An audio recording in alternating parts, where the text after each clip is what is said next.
Կապիտուլյացիայով թե բանակցություններով կավարտվի ռուս-ուկրաինական պատերազմը։ Վաշինգտոնի գնահատմամբ ոչ Մոսկվան, ոչ էլ Կիևը չեն դիտարկում կապիտուլյացիայով պատերազմի ավարտը։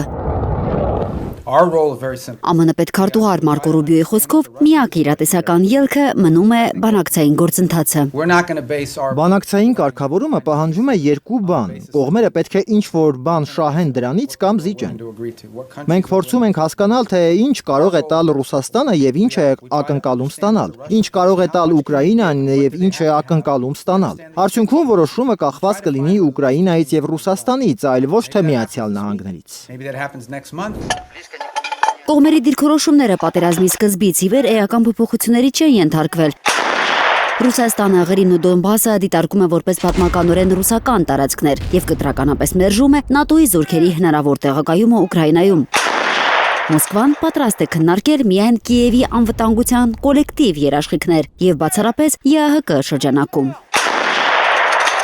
Անվտանգության երաշխիքները ենթադրում են Ուկրաինայի համար Եվրոպայի գլխավորությամբ բազմազգ ուժերի ստեղծում։ Այս ուժերը կօգնեն վերականգնել Ուկրաինայի զինված ուժերը, ապահովել երկրի օդային տարածքի վերահսկողությունը, ծովային անվտանգությունը եւ իրականացնել ցամաքային գործողություններ Ուկրաինայում։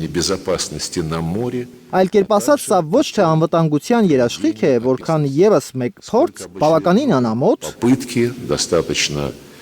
такой, знаете, нахрапистый. Ես կասեի սադրիչ փորձ ռազմականորեն շահագործելու Ուկրաինայի տարածքը որպես Ռուսաստանի Դաշնությանը սպառնալու հարթակ։ Կիևը հրաժարվում է տարածքային որևէ զիջումից, սակայն արդեն ընդունում է, որ Ղրիմը ռազմական ճանապարհով վերադարձնելն իրական չէ։ Ուկրաինան չի հրաժարվել ՆԱՏՕ-ին անդամակցելու նպատակից, սակայն այդ հարցում այլևս կոշտ պահանջատեր չէ։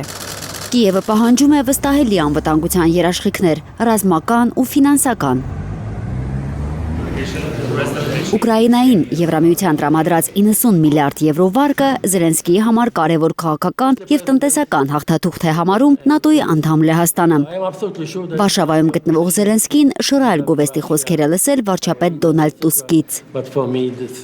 Ինձ համար ակնհայտ է, որ ձեր պայքարը մեր ընդհանուր պայքարն է, հանուն Եվրոպայի, Լեհաստանի եւ Ուկրաինայի։ Ես բարձր եմ գնահատում ձեր ջանքերը։ Դուք հերոս եք, ոչ միայն Ուկրաինայի, այլև Լեհաստանի համար։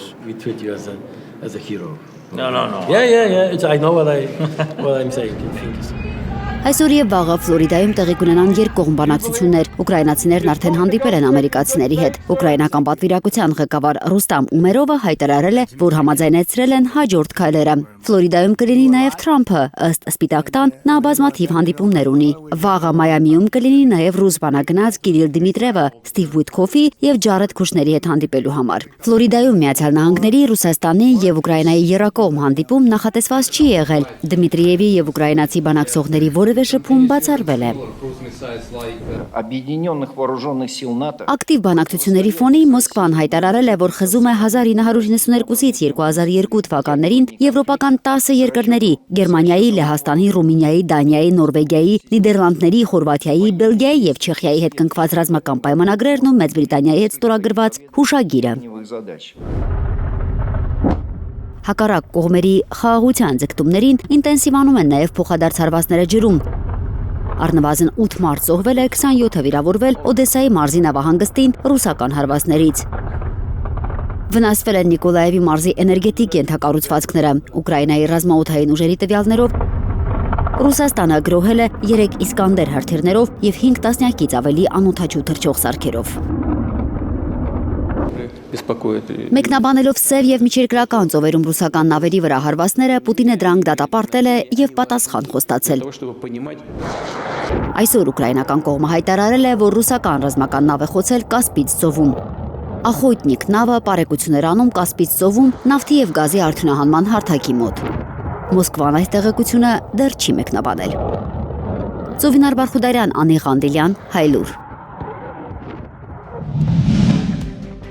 Հայաստանում եւ աշխարհում տեղի ունեցող իրադարձությունների մասին առաջինը իմանալու համար բաժանորդագրվեք մեր ալիքին։ Սեղմեք զանգակը, որ բաց չթողնեք ամենահրատապը, ամենակարևորն ու հետաքրքիրը։